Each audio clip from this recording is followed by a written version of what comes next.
going on, y'all? It's your boy B-Pain. Got a reaction for y'all right quick. Hope y'all enjoy it. Hope y'all doing good. Let's get into it. People aren't going to be the same. Cool, and I agree with you. And that's why I'm in the disagree column. I don't need that. All black people aren't going to be the same. Cool, and I agree with you. And that's why I'm in the disagree column. I don't need that kind of foolishness around the children. All right, let's fight. What's up? See how this go.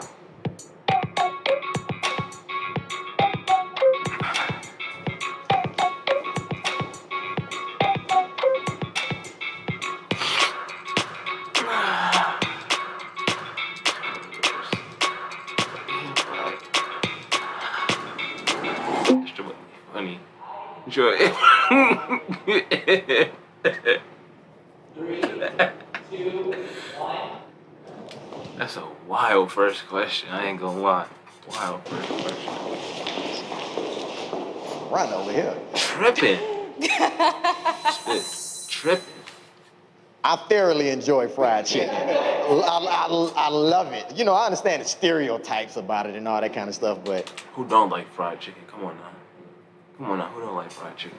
I love it. I just don't really like fried food. I'm not really a fan of chicken. I've never ate it, so. You've never had fried chicken?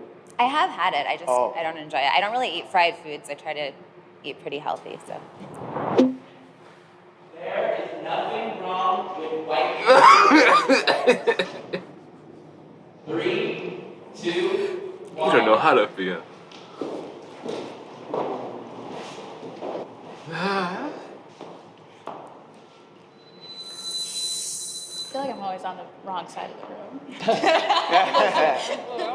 Would you guys be offended if I had dreads, since I'm biracial, since I'm half black and half white? So where is the line? Like if someone's a quarter black? I'm not gonna sit there and come to your face. I'm sorry. He talks like that. It's just. And be like, you're not 100% black, therefore you can't. Like, that's not my place. However, if you're a white person and you have dreads in your hair, it's like, what does that mean to you? And you're not even wearing them right. Like, you don't even wash them. I just don't see how a race can own a hairstyle. To be honest, like, hair is hair. There's all kinds of hairstyles in Africa. I still don't think that, like, a single race group can say, this one hairstyle, nobody else can do it but me. What is this? All day. You see him going to the right side all day. 2, 1. Tripping.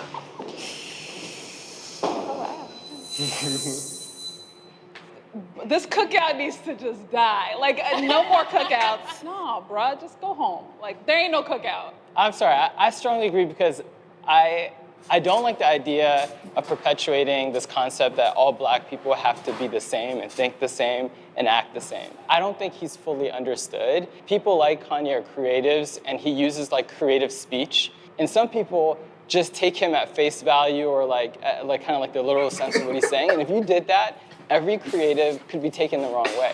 I disagree with that, Deep. Like, I don't think that he's so creative and that his words are being misinterpreted. Like, he's making very specific phrases, like, black people chose to be slaves. That's completely untrue, and in my opinion, that's just unacceptable. But I think that's people misunderstanding what he's saying. I really don't think he's trying to. Yeah, how do you interpret that? No, I think what he's saying is there's a mindset where you know where. Like, here, so, okay, like he was trying to say it in the term of like, you know, it was a choice for you to stay there when you knew that you could have done whatever else to get out and maybe you would have ended up dead, but it would have been better than being a slave. So I don't, it's not like I'm, whoa. I'm talking to Kanye.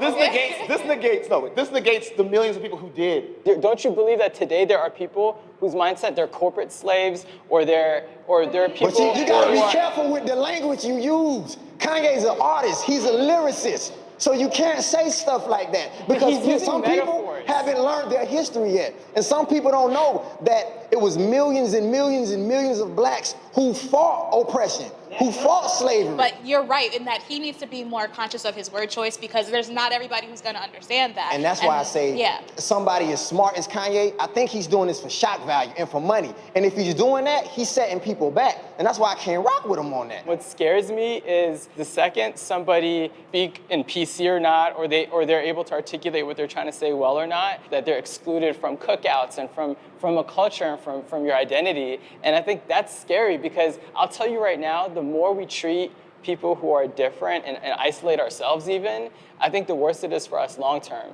And to be honest, we're gonna drive more and more people to have closeted feelings and emotions. And this goes back to people saying like, would you rather have a racist next to you that's hiding it, or would you rather have a racist next to you that's letting you know how they feel and you know where they're coming from? Cool, and I agree with you. And that's why I put... Bro, taking over. Beautiful speech, I love it. I love it. That's why I'm in the disagree column. He can come eventually once we have some conversations. But right now, I don't need that kind of foolishness around the children. Target, but... Black men and women. 3, 2, 1. Not completely, but somewhat. Just the racist ones. I Not all said of them. strongly agree. It was created to monitor the minority in the group. Back in the day, it was the Irish, it was Italians, and so it's ingrained into the system of policing. And that's the problem. I think we have to reframe what policing is now. And until we do that, it will always be targeting people of color because that's what it was created to do.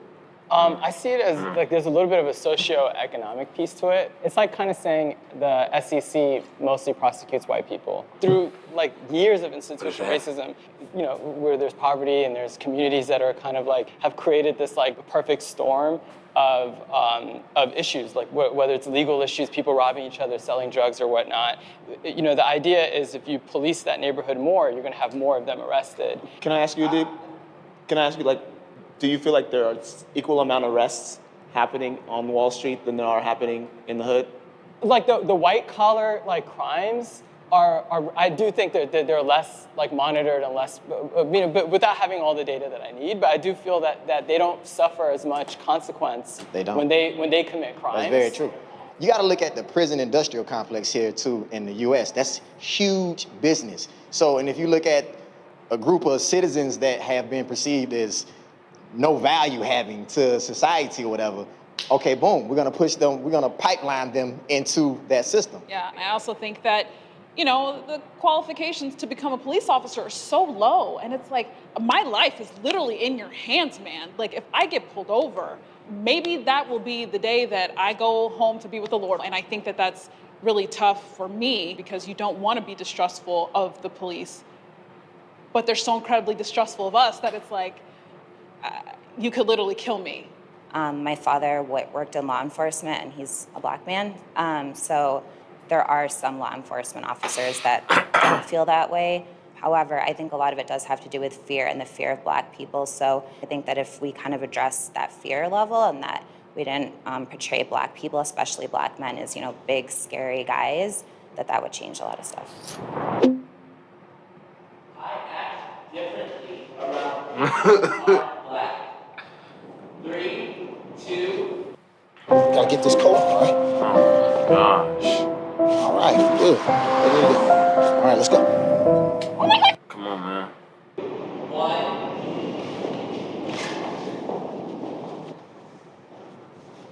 Of course she don't. You moonwalking, which one? How you gonna moonwalk, which one are you going?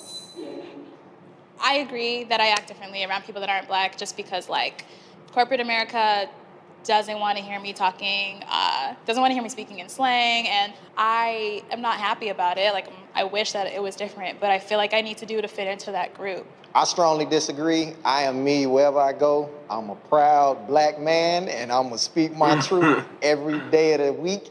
If you don't like it, shit, it ain't on me, that's on you. And I feel like it's a disservice to anyone I'm around if I'm not being my authentic self. Because my white friends might want to hang out with me because I'm black. They want some flavor. So if I go in being something totally different, then There's two different things. There's two different things. One thing is, are you changing yourself or are you changing how you're communicating who you are? And I'm changing how I'm communicating who I am, and I still remain the same. Like, do you have a white voice? Do I have a white voice? I know code. I'm a black man, trust me. Every black person growing up in America can code switch. Then you need to move a little bit. But no, but here's the thing. The question was, do I act different when I'm in different surroundings? And no. But see, how would I ever be accepted if I'm always code switching? That means I'm always acquiescing to something else. You see what I'm saying? So in order to be accepted, you gotta bring you. Do you guys, when you say code switch, do you mean you change the actual words you say, or do you mean you change the tone of your voice? I change how I say it and I change what I say. I'll walk into a business meeting different than how I walk into the basketball court. So that's me changing to fit the scenario to benefit the end goal. And I don't view that as a negative. I view that as me focusing on what the end goal is. But I feel like American society has made black people operate in that fashion. Because nobody asks white people to code switch. They can be white in America, China, wherever. They accept it. We're around like Visa. But I'm the only one that has to go around and say, oh, hi, how you doing? I am proud to be black. What's good? 3, 2, 1. Check.